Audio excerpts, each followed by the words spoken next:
बिस्मिल्लाहिर्रहमानिर्रहीम। अस्सलाम वालेकुम नादरीन, आप यूट्यूब चैनल देख रहे हैं। मैं इमरान खान हूँ। अभी एक नया बयानिया बनाने की कोशिश की जा रही है और चीज़ें मैं आपके साथ शेयर कर देता हूँ।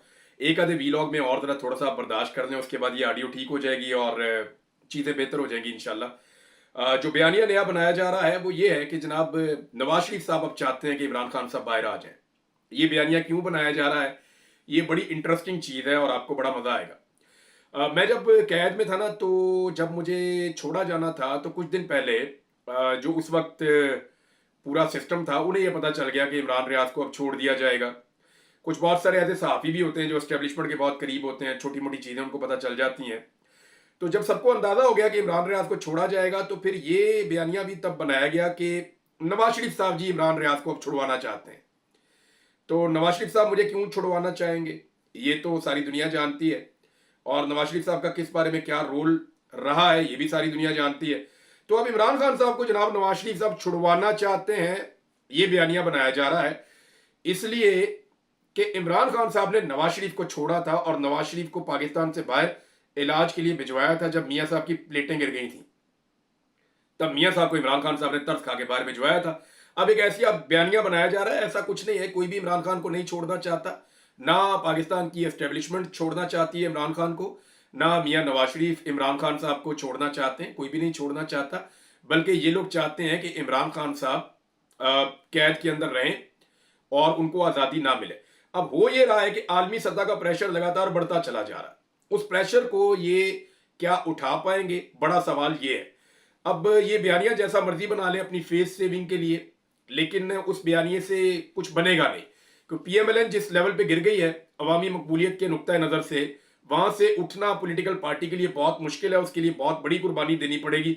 लेकिन कुर्बानी ये फैमिली नहीं देती, आप सब जानते हैं इस बारे में। इन्होंने ना इससे पहले कभी कुर्बानी दी है, ना ये आइंदा कभी कुर्बानी देंगे। पाकिस्तान की हुकूमत और एस्टेब्लिशमेंट के लिए बड़े चैलेंजेस खड़े हो गए हैं। इमरान खान साहब को वैसे ही कोई जल्दी नहीं है बाहर आने की। अल्लामा राजा नासिर अब्बास साहब इमरान खान साहब से मिले, उन्होंने कहा जी कि इमरान खान साहब तो नहीं चाहते कि उन पर रहम किया जाए या इमरान खान साहब को फौरन छोड़ दिया जाए, और इमरान खान को बाहर आने की जल्दी भी कोई नहीं है, ये मैं आपको बता देता हूं। इस वक्त पाकिस्तान का जो निजाम है उनको जल्दी है कि इमरान खान के साथ जल्दी जल्दी डील किया जाए, जल्दी जल्दी मुज़ाकरात किए जाए, मुज़ाकरात के जरिए फेस सेविंग निकाली जाए और इमरान खान को ऐसे बाहर निकाला जाए कि बाकी जो स्टेक होल्डर हैं उनका बड़ा नुकसान ना हो, या इमरान खान साहब अद खुद बाहर ना आ जाए। अब सिस्टम के पास दो रास्ते हैं, या तो वो इमरान खान साहब को बाहर खुद लेकर आ जाएं, उनसे बातचीत करें, कोई रास्ता निकालें और इमरान खान साहब को बाहर ले आए, या सिस्टम के पास दूसरा एक रास्ता यह है कि फिर वो इंतजार करे और इमरान खान साहब खुद बाहर आ जाए। अगर इमरान खान साहब खुद बाहर आ गए तो फिर वो सिस्टम की बात नहीं मानेंगे और फिर सिस्टम के पास कोई चारा नहीं होगा सवाए इसके कि वो इमरान खान के सामने सरेंडर करे। हाँ, अभी ये हो सकता है कि वो कोई बात इमरान खान साहब से कर सके, शायद ये आखिरी मौका है और सब लोग इसकी तरफ इशारा भी कर रहे हैं कि अभी मौका है इमरान खान साहब को बाहर निकाल दिया जाए, वरना जब इमरान खान साहब खुद बाहर आएंगे तो फिर किसी के हाथ कुछ नहीं रहेगा, सारा गेम इमरान खान साहब के हाथ में आ जाएगा। अल्लामा राजा नासिर अब्बास साहब का मैं इंटरव्यू सुन रहा था, हमारी जो 3 की टीम है उन्होंने इंटरव्यू किया, जबरदस्त इंटरव्यू किया, तीनों नौजवानों ने मुबारकबाद के मुस्तहिक हैं, रिजवान भी, जुबैर भी, उमर भी। लेकिन उसमें कुछ बातें बड़ी तकलीफ देने वाली हैं। जो कुछ करम में हो रहा है, जो कुछ खैबर पख्तूनख्वा के इलाके करम में हो रहा है, उसकी जो तस्वीर कुशी उन्होंने की, उस पर मुझे बहुत तकलीफ हुई है। हम सारे इसके लिए रिस्पॉन्सिबल है कि हम ज्यादा आवाज नहीं उठा पाए। पाकिस्तान के मीडिया ने तो गुनाह कबीरा किया, हम लोग तो फिर भी सोशल मीडिया के ऊपर इस पर आवाज उठाते हैं, लेकिन पाकिस्तान में जितना कत्लेआम, जितना जुल्म हुआ उसके ऊपर आवाज ना उठा के पाकिस्तान की मीडिया ने वाकई में गुनाह कबीरा किया। जो उनकी जिम्मेदारी उन्होंने अदा नहीं की, सिर्फ अपनी बका के लिए, सिर्फ इसलिए कि जनाब उन्हें हुक्म आ जाता है कि आपने ये खबर नहीं दिखानी। उन्होंने जो बच्चों की सूरत हाल बताई, दर्जनों बच्चे जिस तरह से उनकी जान गई है, जैसे अद्वियात की किल्लत है, जैसे वहां रास्ते बंद हैं।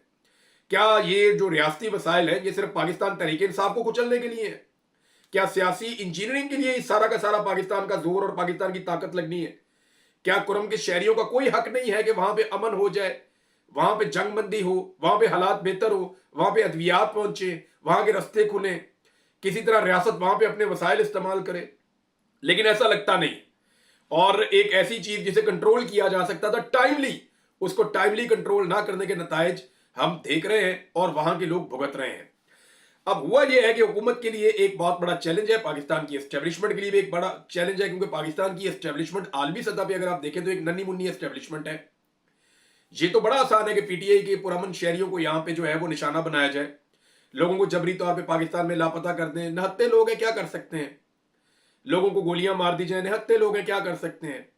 लोगों को जो है वो टॉर्चर किया जाए, नंगा किया जाए, करंट लगाए जाए, हजारों लोगों को जेलों में भर दिया जाए, ये यहां किया जा सकता है, आसान है, मुश्किल नहीं है।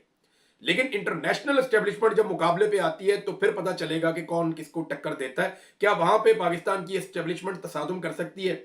ये एक बड़ा सवाल है। आलमी सतह पे कुछ डेवलपमेंट्स हुई है, मैं आपके सामने रख देता हूं। मैंने आपको पहले कहा था, मैंने आपको पहले दिन कहा था कि फौजी अदालतों से जो फैसला आया है, एक तो मैंने मजम्मत की थी, मैंने ये कहा था कि यूनिफॉर्म वाले बंदे को कभी सजा नहीं होती पाकिस्तान में, चाहे वो मुल्क तोड़ दे, चाहे वो आइन तोड़ दे, चाहे उसके बाद आपने देखा कि मेरी कैसी भागदौड़ हो रही है उसके बाद। यानी मुझे आइडिया था कि ये बोलने का रिएक्शन आएगा, वो आया, कोई बात नहीं, फिर आ जाएगा। लेकिन मेरा सवाल ये था बुनियादी कि क्या यूनिफॉर्म के अंदर कोई मुल्क भी तोड़ दे, आइन भी तोड़ दे, कानून तोड़े, जो मर्जी करे, जो मर्जी जुर्म करे, उसको कभी सजा नहीं हो सकती। लेकिन अगर आपके जिस्म पे यूनिफॉर्म नहीं है तो फिर आपकी खाल भी उधेड़ दी जाएगी अगर आप छोटी सी गलती भी करें। और आप गलती ना भी करें, आप सही को सही करने की भी गलती करें, या आप इख्तलाफ राय रखने की भी गलती करें, तो फिर आपकी ऐसी तैसी फिर जाएगी इस मुल्क के अंदर। और मैंने ये होता हुआ देखा है, मेरे साथ हुआ है ये। लेकिन मैंने आपको उस दिन कहा था कि पाकिस्तान आइसोलेट नहीं रह सकता, हम एक ग्लोबल विलेज में रहते हैं, दुनिया ग्लोबल विलेज है। हमारी खबर फौरन बाहर और बाहर की खबर फौरन यहां पहुंचती है। हमने पूरी दुनिया के साथ मुआहदे किए हुए हैं, हमने बाकायदा तहरीरी तौर पे लिख कर दिया हुआ है कि हम इंसानी हकूक की खिलाफ वर्जियां नहीं करेंगे। बहुत सारी ऐसी ट्रीटीज हैं जिनका पाकिस्तान हिस्सा है। पाकिस्तान को जो इमदाद मिलती है उसकी कुछ शराइत होती है, हमें उन शराइत को पूरा करना होता है। तो अब पाकिस्तान के ऊपर जो है वो बैकलैश आना शुरू हुआ है, और इसके ऊपर बहुत सारे अब स्टेटमेंट्स हैं मेरे साथ। इसमें अमेरिका की जानिब से भी जनाब एक स्टेटमेंट आ गया है। नॉर्मली जो बाइडेन इंतजामिया पाकिस्तान में होने वाली बर्बरियत के ऊपर, जुल्म के ऊपर कभी बोलती नहीं थी, वो खामोश रहते थे। लेकिन अभी जाते जाते उनको इस बात का एहसास हो रहा है और वो गोंगलुओं से मट्टी झाड़ रहे हैं, और उन्होंने आहिस्ता आहिस्ता वो स्टेटमेंट देना शुरू किए ताकि कल को ये सारा रिजीम चेंज ऑपरेशन से लेकर जुल्म और फस्तायत का जो दौर पाकिस्तान में गुजरा है, ये जो बाइडेन एडमिनिस्ट्रेशन के गले ना पड़ जाए। देखिए, अमेरिका में मेरी इत्तला के मुताबिक ये बहुत बड़ी डिमांड आएगी और बाकायदा इसके ऊपर इंक्वायरी की जाएगी कि पाकिस्तान की हुकूमत कैसे गिरी, पाकिस्तान के अंदर जुल्म और सितम का किस किस्म का बाजार गर्म हुआ, इमरान खान को कैसे अंदर किया गया, उससे कैसे इख्तदार छीना गया, और किस तरीके से पाकिस्तान में पूरे एक इलेक्शन को ही बदल दिया गया। ये जो कुछ पाकिस्तान में मिलिट्री कोर्ट के अंदर ट्रायल हुए, किस तरह लोगों को सजाएं दी गई, इनके ऊपर पूरी एक इन्वेस्टिगेशन होगी और अमेरिका का रोल उसके अंदर आइडेंटिफाई करने की कोशिश की जाएगी। क्योंकि डोनाल्ड ट्रंप की इंतजामिया को जो बाइडेन इंतजामिया पे बहुत गुस्सा भी है। अमेरिका का स्टेटमेंट आया जनाब, सबसे पहले आपको वो पढ़ के मैं सुना देता हूं, इसको ट्रांसलेट कर देते हैं जनाब उर्दू में कि अमेरिका ने क्या कहा। ये जनाब अमेरिकी महकमा खारजा के जो तर्जुमान है मैथ्यू मिलर, ये नॉर्मली पाकिस्तान के मामला में कहते हैं इंटरनल मामला। हर दफा जब भी कभी सवाल हुआ ना पाकिस्तान के अंदर ये हो गया वो हो गया, इंटरनल मामला, आप इसके अंदर नहीं बोलते जी। पाकिस्तान के अंदर ये हो गया जी, वो उनके आइन का मामला है, उसके अंदर नहीं बोलते जी। पाकिस्तान में वो हो गया जी, उनकी पार्लियामेंट का मामला, उनकी अदालत का मामला, उसके अंदर नहीं बोलते। तो हमेशा इन्होंने इसी तरह के बयान दिए। लेकिन अब इन्हें पता चल गया कि इनके जाने का वक्त है, तो गोंगलुओं से मट्टी झाड़ने का वक्त है। जो तर्जुमान अमेरिकी महकमा खारजा है उनका स्टेटमेंट जरा आप सुन लें। वो ये कहते हैं कि अमेरिका को पाकिस्तान में 9 मई केसेस में 25 अफराद को फौजी अदालतों से सजाओं पर तशवीश है। तर्जुमान अमेरिकी महकमा खारजा मैथ्यू मिलर। और अगले स्टेटमेंट में वो ये कहते हैं कि इन फौजी अदालतों में आजादी, इंसाफ, शफाफियत और जरूरी अमल की कमी है। अमेरिका शफाफ ट्रायल के हक और पाकिस्तान के आइन के मुताबिक इंसाफ के अमल पर जोर देता रहेगा। ये स्टेटमेंट है जनाब मैथ्यू मिलर साहब का, और इन्होंने ये स्टेटमेंट दिया। इसके ऊपर जो है वो ये ट्वीट है इनका, the United State is concern by the sentencing of Pakistan civilians in a military tribunal and calls upon Pakistani authorities to respect the right to a fair trial and due process. ये जनाब इनका स्टेटमेंट है। अब इसके ऊपर जो है वो एक स्टेटमेंट और है जो मैं आपको पढ़ के सुनाऊंगा, और वो स्टेटमेंट है रिचर्ड ग्रेनल का। यानी वो कोई मौका हाथ से नहीं जाने दे रहे। रिचर्ड ग्रेनल इसके ऊपर लिखते हैं, मैथ्यू मिलर को रीट्वीट करते हुए इसके ऊपर लिखते हैं कि यू आर लेट, कि आप देर कर चुके हैं, और ये बात सच है। इन्होंने कभी भी पाकिस्तान के अंदर जुल्म और फस्तायत के हवाले से अपने दौर में बात नहीं की। इन्होंने जबर पाकिस्तान में होने दिया क्योंकि रिजीम चेंज ऑपरेशन इनकी इंतजामिया का खासा था, इनकी वजह से वो हुआ था पाकिस्तान में। तो रिचर्ड ने ट्वीट करते हुए लिखा कि यू आर लेट, आप देर कर चुके हैं, and this is too little and too weak, और जो आपने कहा ये बहुत थोड़ा है और बहुत कमजोर है। यानी आपका ये स्टेटमेंट बहुत कमजोर है और बहुत थोड़ा है, बहुत कम है, आप पहले ही बहुत ताखीर कर चुके हैं। उन्होंने कहा स्पीक नॉर्मली, कि आप बस सिंपली अब ये कहें कि फ्री इमरान खान। यानी जो आप कर रहे हैं और कह रहे हैं पहले ही बहुत देर हो चुकी है, आपका मौके बड़ा कमजोर है इस मामले में, अब तो सिर्फ आपको यह कहना चाहिए सादा सादा कि इमरान खान को आजाद कीजिए। ये जनाब रिचर्ड ग्रेनल का स्टेटमेंट है। अब ये प्रेशर पाकिस्तान की एस्टेब्लिशमेंट पे है। देखें, इसको समझें, पाकिस्तान में निहत्ते लोगों के साथ जुल्म और जबर करना आसान है, इंटरनेशनल एस्टेब्लिशमेंट के साथ टक्कर देना मुश्किल है, और वो बहुत मुश्किल है। क्या पाकिस्तान की एस्टेब्लिशमेंट अमेरिका के ताकतवर आने वाले रजीम के साथ टक्कर ले पाएगी?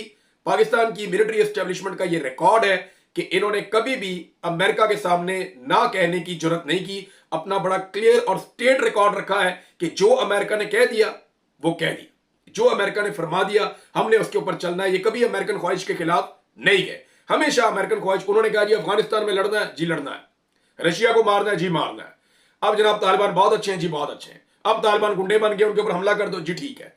अब जनाब तालिबान के साथ दहशतगर्दी की जंग लड़नी है, जी ठीक है लड़नी है। अब जनाब आपने मौके बदल के तालिबान के साथ मुज़ाकरात हो रहे हैं, अब हमने ये कहना है, जी ठीक है। अब आपने ये जो उन्होंने कहा हमने कहा जी बिस्मिल्लाह। हमारी मिलिट्री एस्टेब्लिशमेंट ने अमेरिका की हर बात को हमेशा माना है, तस्लीम किया। तो जनाब यहां पे क्या पाकिस्तान की एस्टेब्लिशमेंट टक्कर ले सकेगी? सवाल ये पैदा होता है। मैंने आपको बताया था कि दुनिया भर से रद्देमल आएगा, अमेरिका से, यूरोप से, हर जगह से। अमेरिकन रद्देमल मैंने आपको बताया, इसके अलावा अक़वाम मुत्तहिदा का भी एक रद्देमल है। और मिलिट्री कोर्ट्स में सिविलियन का ट्रायल मुनसिफाना ट्रायल के हक को नुकसान पहुंचाता है। इसमें शफाफियत, आज़ादाना जांच पड़ताल का फुकदान है। पाकिस्तान से मुतालबा है कि शहरी और सियासी हुकूक के बैनुल-अक़वामी मुआहदे के तहत अपनी जिम्मेदारियां निभाएं। यह स्टेटमेंट कहीं और से नहीं, बरतानिया से आ गया।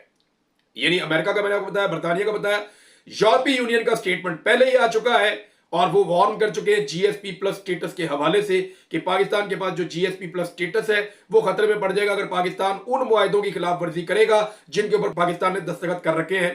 और पाकिस्तान के अंदर जो है वो मिलिट्री कोर्ट्स के अंदर जो सजाएं दी जा रही है वो ठीक नहीं है। अब हुकूमत बच कैसे सकती है? देखें, यूरोपीय यूनियन ने बोल दिया, अक़वाम मुत्तहिदा ने पहले ही बोल दिया मिलिट्री कोर्ट से सजाएं नहीं हो सकती सिविलियंस को। ये दो हो गए। वैसे ही मिलिट्री कोर्ट होती क्या? होती ही नहीं है। फौजी अदालत तो कोई अदालत नहीं होती। तो अक़वाम मुत्तहिदा ने भी बोल दिया, अमेरिका ने भी बोल दिया, बरतानिया ने भी बोल दिया और यूरोपीय यूनियन ने भी बोल दिया। सबने कह दिया कि जनाब मिलिट्री कोर्ट के अंदर जो सजाएं उनको तस्लीम नहीं करते और वो ये पाकिस्तान से मुतालबा कर रहे हैं कि अपने मामला सीधे करो। अब क्या ये मामला यूं ही चलेगा और मजीद लोगों को मिलिट्री कोर्ट में सजा हो जाएगी? ये प्रॉब्लम है। इससे बचना कैसे है? बचने का तरीका मैं आपको बता देता हूं। हुकूमत के खिलाफ military court case justice Aminuddin की सरबराही में बेंच सुनेगा। अमीनुद्दीन आपको पता है ना, जिनको चीफ जस्टिस बनाना चाहते थे सब मिलके। फिर जब आईनी बेंच बना तो हमें सबको पता था कि जस्टिस अमीनुद्दीन ही बनेंगे, क्योंकि जस्टिस काजी फायद ईसा के बाद जो सबसे काबिल एतमाद जज है पाकिस्तान की एस्टेब्लिशमेंट और हुकूमत के, वो जस्टिस अमीनुद्दीन खान साहब है। तो जनाब जस्टिस अमीनुद्दीन साहब की सरबराही में बेंच ये सुनेगा मिलिट्री कोर्ट्स वाला मामला। हुकूमत की नुमाइंदगी अटॉर्नी जनरल करेंगे। जुडिशल कमीशन में हुकूमत और अटॉर्नी जनरल ने वोट दिया कि बेंच की सरबराही अमीनुद्दीन करेंगे। अमीनुद्दीन खान ने भी अपने आप को वोट डाला खुद कि जनाब मैं ही बेंच की सरबराही करूंगा, लिहाजा उनको बेंच की सरबराही मिल गई है। तो अब बचने का तरीका यह है कि ये जो बेंच बन रहा है ये मिलिट्री कोर्ट के फैसलों को कलअदम कर दे और ये कहे कि फौज जो है वो सिविलियन को सजा नहीं सुना सकती। तो इसमें पाकिस्तान की बचत है। इसमें आपका जीएसपी प्लस स्टेटस भी बच जाएगा, बाकी चीजें भी बच जाएंगी, अदालत की इज्जत भी बच जाएगी। यानी अब जस्टिस अमीनुद्दीन खान साहब को जो इस तरफ इस्तेमाल करना था इस तरफ भी इस्तेमाल किया जा सकता है। उन्हें यह कहा जा सकता है कि जनाब आप फैसला दे दें कि मिलिट्री कोर्ट्स के जो फैसले हुए वो कलअदम और तमाम लोगों को जेलों में शिफ्ट किया जाए और जो फैसले हैं सिविलियंस के वो सिविल कोर्ट्स करेंगी, मिलिट्री कोर्ट्स नहीं करेंगी, ताकि आलमी दबाव भी हट जाए, अदालत की इज्जत भी बहाल हो जाए और जरा थोड़ा सा पाकिस्तान तरीके इंसाफ का जो मामला है वो डाउन चला जाए। अब ये है जनाब एक तरीका जिसमें हुकूमत बच सकती है। इसके अलावा हुकूमत के पास कोई और रास्ता नहीं है। ये जो आलमी मौकिफ आ रहा है, चाहे वो मिलिट्री कोर्ट्स के ऊपर है, चाहे वो पाकिस्तान के अंदर जुल्म और फस्तायत के ऊपर है, जो कुछ 26 नवंबर को हुआ उसको लेकर एक कांग्रेशनल मीटिंग होने जा रही है अमेरिका में। कांग्रेस उसके ऊपर पूरी एक ब्रीफिंग होगी कांग्रेस को, और एक बर्तानिया में पार्लियामेंट्री मीटिंग होने जा रही है जिसके अंदर उनकी पार्लियामेंट को ब्रीफिंग दी जाएगी कि पाकिस्तान में 26 नवंबर को क्या हुआ, जो जुल्म और बर्बरियत वहां पे हुई है, जैसे लोग लापता हुए हैं, अभी भी 50 के करीब लोग, वो कहते हैं पता ही नहीं हमें कहां गए, हमारे अभी तक पता नहीं चल रहा। कुछ लोग बादयाब होके अदालतों में पहुंचे हैं या उन्हें जेलों में पहुंचाया गया, वहां से अदालतों में पहुंचाया गया, लेकिन अभी भी दर्जनों लोग लापता हैं, पता ही नहीं उनका वो किधर गए। और जो डेड बॉडीज है वो 13 है अब तक की इतला के मुताबिक, क्योंकि अटक से एक और शहीद हो गए हैं। और कोहराम मचा हुआ था पूरे गांव के अंदर जब उनके मनाजिर हमने देखे। तो अब जनाब मामला यह है कि यह हुकूमत बुज़दिलों की है, ये मैं आपको खुलकर कहना चाहता हूं। देखिए, पाकिस्तान की मिलिट्री एस्टेब्लिशमेंट का तो रिकॉर्ड है कि उन्होंने कभी भी अमेरिका को या यूरोप को या मगरबी ममालिक को ना नहीं बोला, वो अपना रिकॉर्ड सीधा उन्होंने रखा हुआ है। लेकिन पाकिस्तान के सियासतदानों में तो जरूरत हो सकती है ना। इमरान खान ने कितना अहम मामला था, याद करें आप, कि अमेरिका को अड्डे देने का मामला अहम तरीन मामला था। इमरान खान ने उस पर कहा जिस पे अमेरिका का कंसर्न था, इमरान खान ने उस पर कहा कि एब्सोल्युटली नॉट, मैं अड्डे नहीं दे रहा, जो होता है कर लो। ये था इमरान खान। और अभी अमेरिका पाकिस्तान के अंदर के मामलात हैं, उनके अंदर अमेरिका स्टेटमेंट जारी करता है, चाहे वो मामला इंसानी हकूक का है, चाहे वो मामला पाकिस्तान में जुल्म और ज्यादती का है, लेकिन अमेरिकन स्टेटमेंट आ रहा है ना। एक सूरमा या एक माई का लाल नहीं है, ना शबाज शरीफ, ना नवाज शरीफ, ना मरियम नवाज, ना बिलावल, ना जरदारी, कोई एक बंदा आप दिखा दें जो स्टेटमेंट दे सके अमेरिका के खिलाफ और कह सके कि आप हमारे साथ मुदाखलत ना करें, एब्सोल्युटली नॉट। ये फर्क है इमरान खान में और इन सारों के अंदर। लोग क्यों इमरान खान को पसंद करते हैं? अमेरिका को जो चीज बहुत ज्यादा अजीज थी, जिस चीज पे अमेरिका का बहुत ज्यादा कंसर्न था, उस पे इमरान खान ने कहा एब्सोल्युटली नॉट। और आज जो पाकिस्तान का कंसर्न है, इस मामले के ऊपर भी पाकिस्तान की मौजूदा हुकूमत बोल नहीं सकती, एक लफ्ज बोलने की इनके अंदर जरूरत नहीं है। उसकी दो वजूहत है। एक तो जनाब इमरान खान साहब कहते हैं मैं हकीकी आजादी की बात करता हूं, वो लीडर है, वो डरता नहीं है, वो साफ बात करता है, और ये सारे कहते हैं। इमरान खान के बदतरीन दुश्मन कहते हैं कि इमरान खान बुज़दिल नहीं है, वो दलेर आदमी है। लेकिन इनका प्रॉब्लम क्या है? नंबर एक, ये बुज़दिल है, इनके स्टेक्स हैं पूरी दुनिया के अंदर, इनकी जायदादें हैं। ये बुज़दिल है, ये कभी अमेरिका को जवाब नहीं दे सकेंगे, ये कभी मगरबी ममालिक को जवाब देने की जरूरत नहीं कर सकते, और अपने मुंह से कहते हैं कि बेगर्स आर नॉट चूजर्स। ये उसकी एग्जैक्ट एग्जाम्पल है, बिल्कुल सही मिसाल है।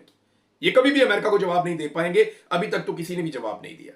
अगर इनकी जगह इमरान खान होता और नवाज शरीफ के केसेस के ऊपर डोनाल्ड ट्रंप का स्टेटमेंट आया होता, तो इमरान खान कम से कम 10 ट्वीट्स कर चुका होता, और इमरान खान खुलकर कह चुका होता कि हम पाकिस्तान में जो मर्जी करें, आप हमें डिक्टेट नहीं कर सकते।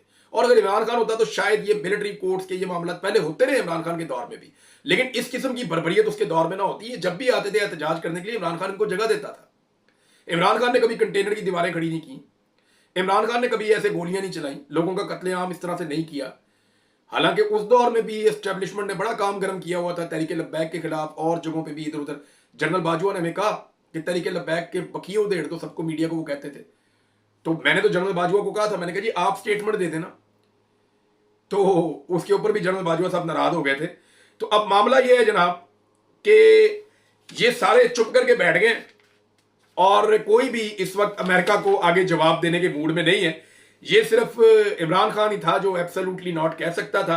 इनके पास आज एक नादर मौका है कि ये एब्सोल्युटली नॉट कह सके, लेकिन कह नहीं पा रहे। अब बिलावल का आप चेक करें क्या काम कर रहे हैं। बिलावल का स्टेटमेंट सुनना आपको बड़ा मजा आएगा। सेंसर करने की कोशिश आज भी की जा रही है, वो डरते हैं। नौजवान इज्तिमाई तौर पर सोशल मीडिया पर अपनी आवाज बुलंद ना करें, यह सबूत है नौजवानों के पास कितनी ताकत है। अब बिलावल जो है वो सोशल मीडिया की बंदिश के ऊपर दूसरी साइड लेना शुरू हो गया। याद रखिएगा, बिलावल के नाम के साथ दो चीजें जुड़ी हैं। नंबर एक, ब्रूट मेजॉरिटी, नंबर दो, डंडे वाली जमहूरियत। ये दो चीजें बिलावल के साथ जुड़ गई हैं। अब ब्रूट मेजॉरिटी जिससे उन्होंने 26वीं तरमीम कराई, और डंडे वाली जमहूरियत जिसपे उन्होंने डी चौक के अंदर कत्लेआम करवाया। तो बिलावल के साथ ये दो चीजें जुड़ गई हैं पक्की पक्की, इससे वो जान नहीं छुड़ा सकते। ये सारी जिंदगी बिलावल के साथ चलेंगे कि डी चौक का कत्लेआम होने से पहले आपने कहा था कि डंडे वाली जमहूरियत, और 26वीं आईनी तरमीम होने से पहले आपने कहा था ब्रूट मेजॉरिटी। और अब ये कह रहे हैं कि सोशल मीडिया, और भाई सोशल मीडिया आप लोगों ने बंद किया है, आपकी हुकूमत है, आप हुकूमत के बेंचों पे बैठे हुए हैं और आपने सोशल मीडिया को बंद किया हुआ पूरे पाकिस्तान के अंदर, क्योंकि आपकी उसके ऊपर दुर्गत बनती है। मुस्तफा नवाज खोकर ने कहा कि बिलावल ने बहुत पैसा खर्च किया कि सोशल मीडिया पे आगे निकल जाए, प्रोडक्ट ही नहीं बिकती, लोग मुंह ही नहीं लगाते। तो अब बिलावल जो है वो हीरो बनने की कोशिश कर रहे हैं, लेकिन दो चीजें उनके साथ जुड़ गई हैं, मैंने आपको बताया, और वो कभी भी इनसे दूर नहीं होंगी, ना तो ब्रूट मेजॉरिटी और ना ही डंडे वाली जमहूरियत। अब तक के लिए इतने, अपना ख्याल रखिएगा, अपने चैनल का भी।